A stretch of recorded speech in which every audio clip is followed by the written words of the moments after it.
Hello Tweetbeats, in this final episode of our journey through Milan in Switzerland, we're wrapping up with a blend of unforgettable sights, flavors, and moments that made this trip one for the books. Let's dive into the beauty, culture, and the charm that makes these destinations truly unforgettable. Buckle up, let's get candid one last time on Beyond Candid.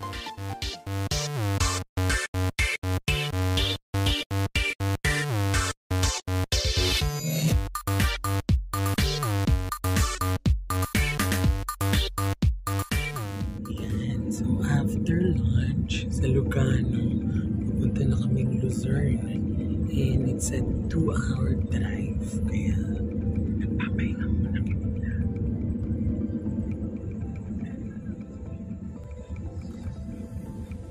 Ganda ng view. We are on our 2-hour drive to Luzerne, one of Switzerland's most picturesque cities, nestled between snow-capped mountains and stunning lake views. Stopover muna kami dito for maybe break, then 20 minutes pa bago mag-Luzerne. So, ang daming turista. And yung kalamig, yung tagal-tagal. So, dapat lagi kami dalang 1 euro or 50 euros.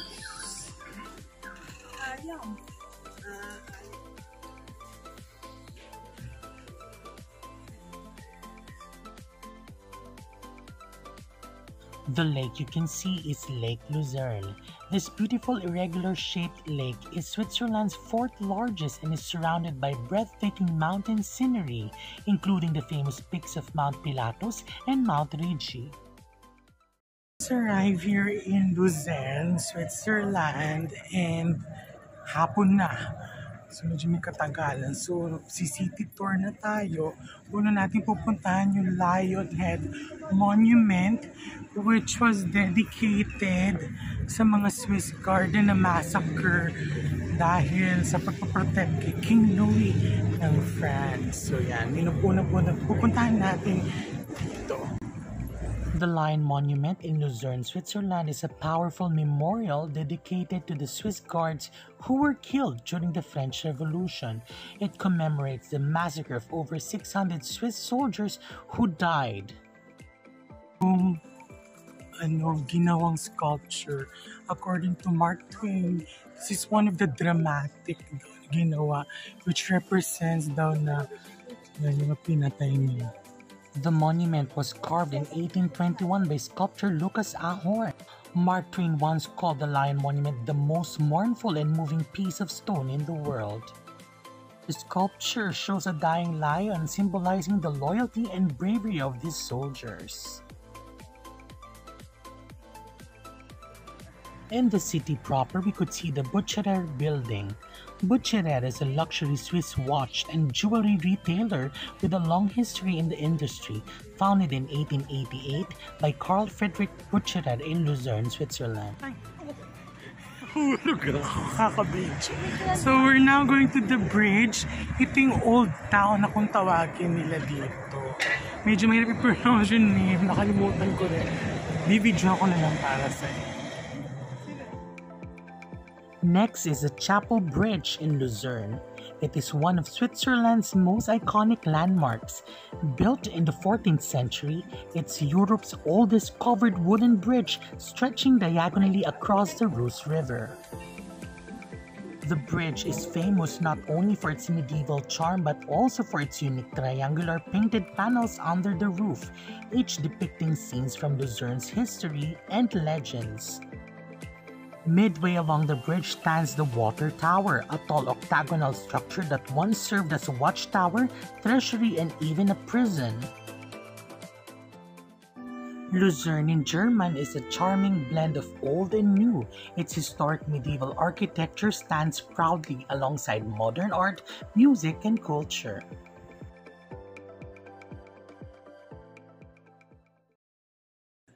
Biko. Malamig daw. Malamig daw. Bibig ba po? Simple. Eksakto lang ang lamig. Pwedeng pang aura-aura. Mga 18 degrees.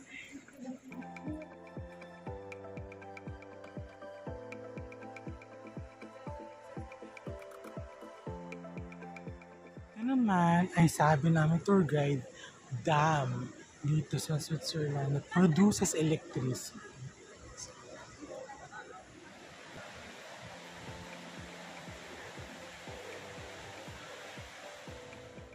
Now we have our dinner at Amos Greek Cuisine in Lucerne, which offers authentic Greek dishes in a warm Mediterranean-inspired setting. The restaurant features meze plates, moussaka, and grilled octopus with vegetarian and gluten-free options available. So yan, dinner time.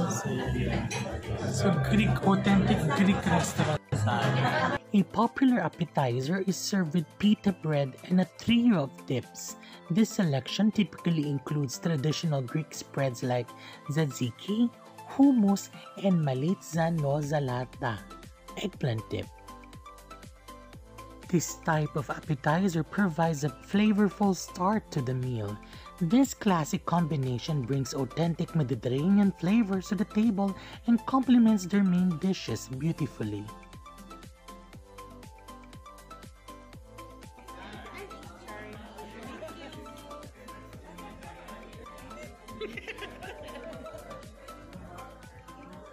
This is the main dish, moussaka. Potatoes, may zucchini, organic beef bolognese, tas may bechamel.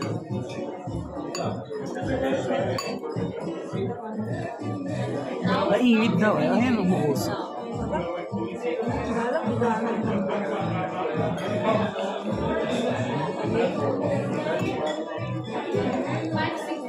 So, ang moussaka is eggplant.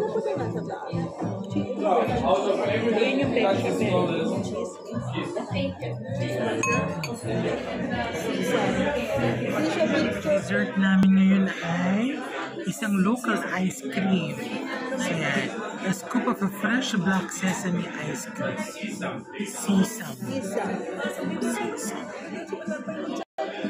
And now we checked in to Hotel Europe in Lucerne, Switzerland. It is a charming classic-style hotel known for its elegant Swiss hospitality and central location near Lake Lucerne. Guests appreciate the hotel's proximity to key attractions like Chapel Bridge, Lion Monument, and Swiss Transport Museum. So in fairness, ang bags namin ay hindi sila nadala. Thank you. 326. The hotel typically features a blend of traditional decor with modern comforts, offering beautiful furnished rooms with views of the lake or surrounding mountains. Room side namin, bagong wing kami. Medyo maliit yung room compared sa room nila mami. So yan. So ito yung CR natin. Mabango. Sobrang bango ng room, bagong-bago. Ang problema lang, walang bidet. So yung kala ko kanina walang aircon. May aircon na. All fairness. So yan. Nice. So mag-unpack muna kami and papahin na. Sound trip muna tayo while unpacking. Should love me is you. So we're preparing for tomorrow. So pupuntahan natin muna daw ay Cloy. Yan. Yung ending ng Cloy. Then afterwards, pupunta tayo Mount Titlis. Ang sabi sa amin, dahil Cloy muna, huwag daw muna magsuot ng mga warmers. So magsuot lang muna daw ng mga normal damit para hindi lumapot ang pawis namin. And then afterwards, dadali na namin mga gamit para yun ang dadagdag na rin namin sa Mount Titlis. So there. So mag-unpack muna kami. 6:40 na po. And we're now going to have our breakfast. Kasi nga, pupunta tayo sa Cloy. Sa Mount Titlis. Yan. Palabas na rin natin. So, let's go. Yeah, so, nandito na tayo sa shootingan ng Cloy, Easy World. Pero, nag-photoshop lang po muna kami dito. Photoshoot po muna tayo dito. Ayan na siya. Iselwald is a picturesque village in Switzerland, nestled at the shores of Lake Prince.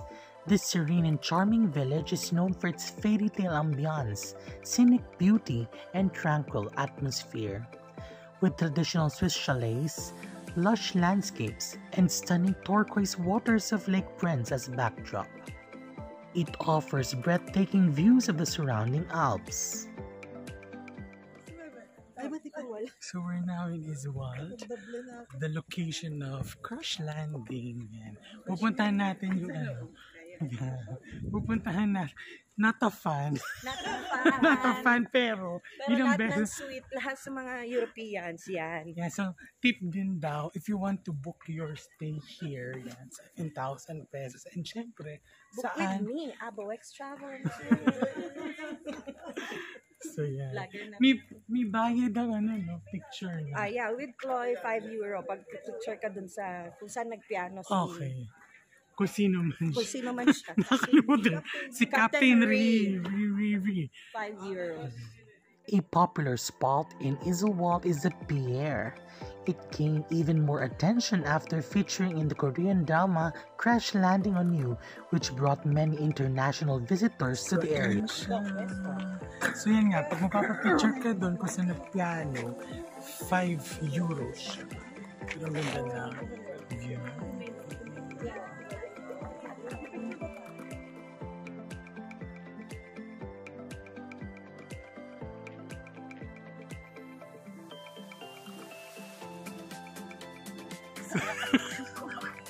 So Iselwald is one of the smallest village dito sa Swiss.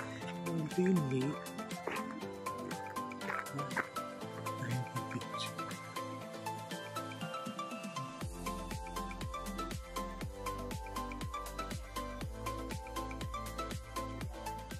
Ganito ang CR dito. €1. Pero dito sa Switzerland, 1 franc. Iniipon namin ang wiwi namin para ayan, go na tayo. Parang nasa Disney. So pagpasok natin, bayad. Ngayon na lalabas tayo. Parang game na. So dahil 1 franc ang pag-CR, napabili ako ng chocolates. So Swiss chocolate siya. Yeah. This is 3 francs. So you could pay in euro. Tapos ang isusukol sa inyo francs. So trivial lang. So sabi nga dito, ang ibig sabihin ng flag ng Switzerland is yung Christianity, purity, white. Tapos red is the blood of the martyrs. So, hi, so we're now here sa Mount Titlis. Kami famous for its cable car. Tapos kakain kami sa level 3 doon sa taas. Panorama for our lunch. So, ang ganda yung fair. Mount Titlis is a famous mountain in Switzerland, known for its breathtaking views and year-round snow. It is a popular destination for skiing, snowboarding, and other winter sports.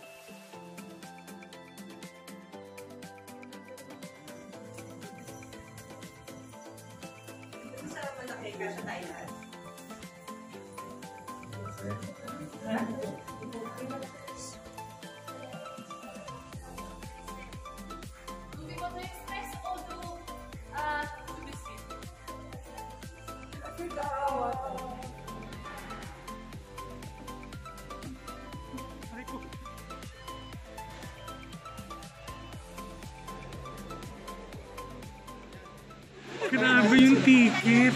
Nakaano ng puwet. So yan, group of 6 kami.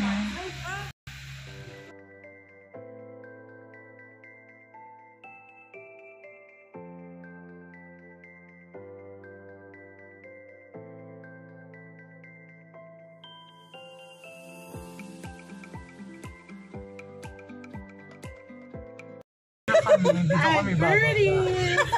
Kasi sa taas pa pa. Nasaan? Walang bababa, wala.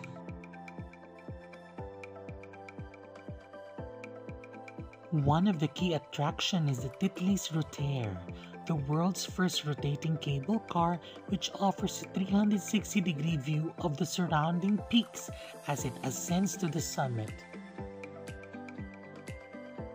At the top, visitors can explore the Titlis Cliff Walk, Europe's highest suspension bridge, and the Glacier Cave, a tunnel carved into the glacier.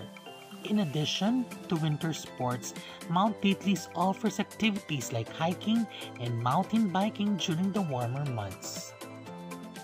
The area is known for its stunning alpine scenery, making it a must-visit destination for nature lovers.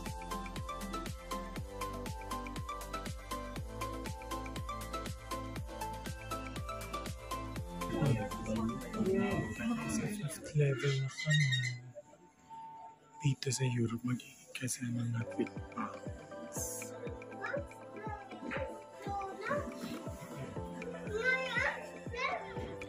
So we're on top 5 level. Akit kami sa Hanan Bridge. Let's go!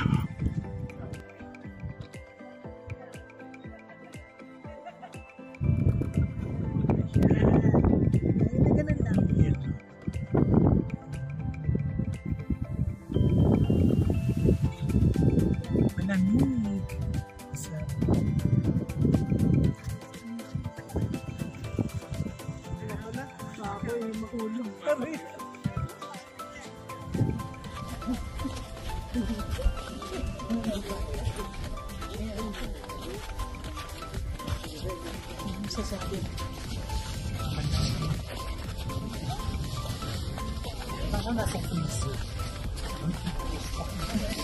Our heels are alive with the sound of music. You're the lady Follow the hill with a lonely go. Leyole. Paano ulit?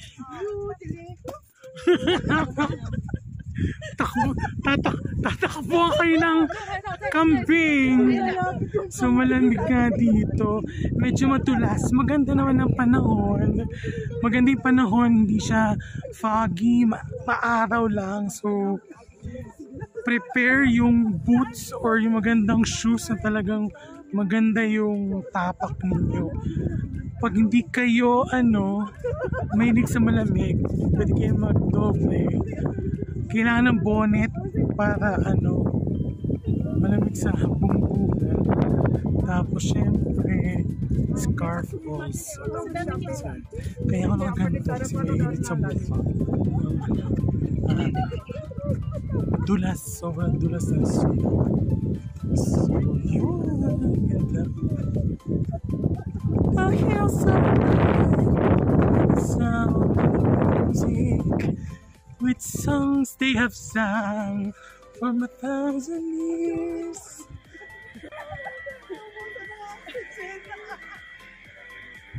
So magla-lunch muna tayo kasi naka-reserve tayo dito. So we have here the souvenir shop. And chocolate, syempre kilala ang Lind dito.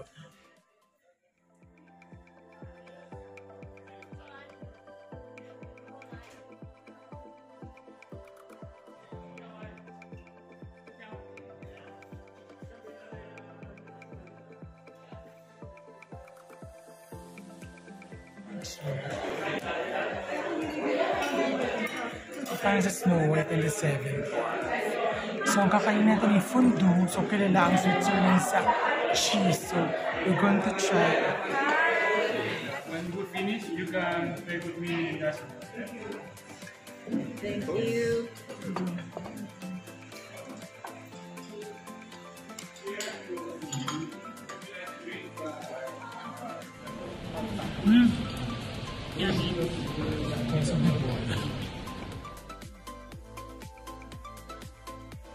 So yung pasta, pwede malagay ng parmesan,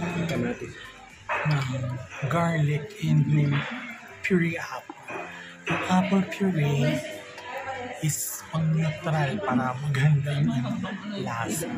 So ayan, so nagkakagulo kami dito kasi syempre ang Switzerland is also known for watches. So meron tayong Carl Bucherer, Rolex, and Longines. So actually lahat. So meron dito sa aming kinaanihan sale corner. So this is 100 plus usually, but now it's 75 plus.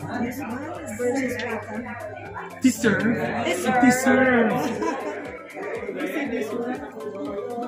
There it's official. We bought the watch here. And thank you very much for assisting us. So there. So this is at Mount Peak's level 5. So we got the sale, the cheaper price for Longines. Balik na kami ng bus, nawala kami. Bumaba kami sa first station, pero hindi pa pala. Kaya welcome back. After Mount Peatleys, we go back to our hotel and magwa-walking tayo dahil in front of our hotel is this beautiful lake.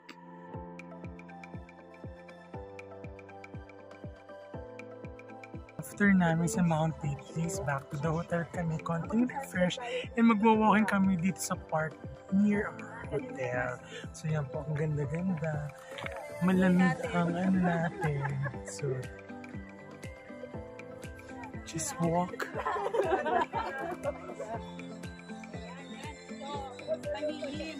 Yes, ang ganda ng Switzerland. So this is our last day here. Tomorrow ay mag-airport na kami. Thank you, Lord, for this experience. Yeah. Ito ang hotel namin is near. Ang ganda doon. So ito yung mga nagkakabahan.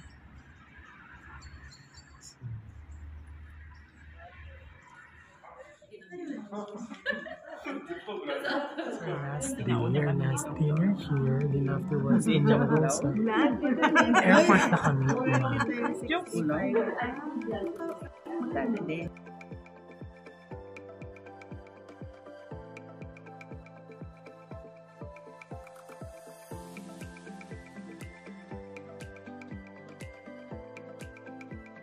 So we're having the last tour here in Zurich, Switzerland. Ikot lang kami, pero the airport is malapit lang dito. Konting ikot lang sa church and konting sites.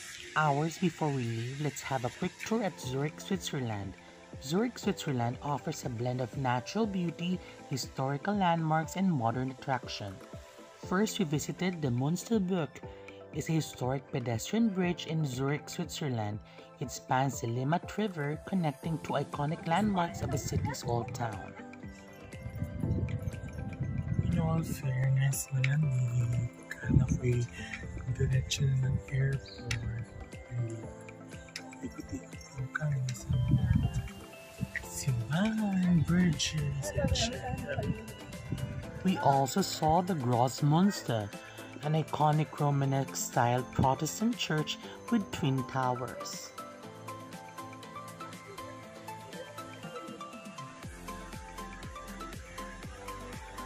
So you see our elevator.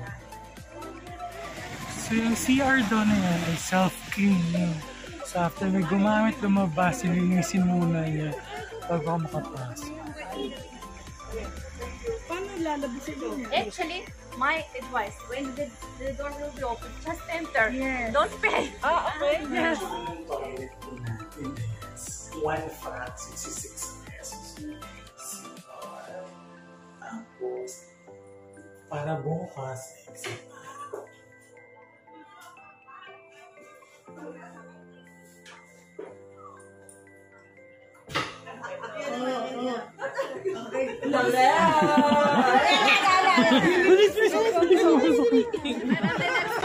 Oh, go! You press the green one. Okay, no, now it's closing. Okay. Then you press this one. Baka biglang hugasan niya. Kasi baka... Dali, wewe. Ayan, mainit sa grocery.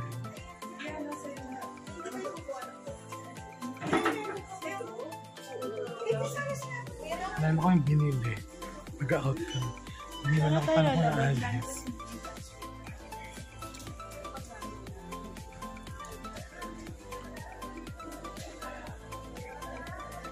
Tayo pa mag-Europe kayo. Mura na ang bilihin ng mga luxury. Pero ang hirap mag-tax refund. Gusto ko masalimuot. As in. Learn from the lesson. Do not buy.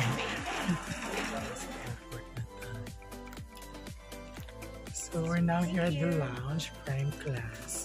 And we're going to wait for our flight to Dubai. Our flight is around 3 o'clock. So let's have lunch.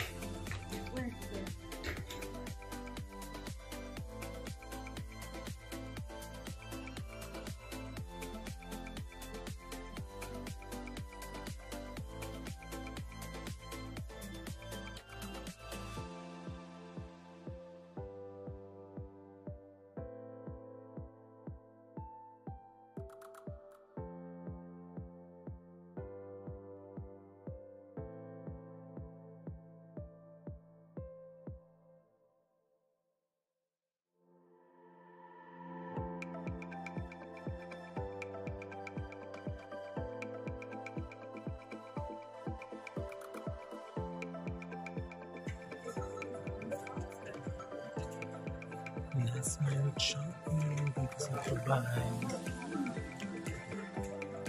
Wow! Thank you for finishing our video. Don't forget to like, subscribe, and of course hit the notification bell button so that you're updated with our new episodes. See you!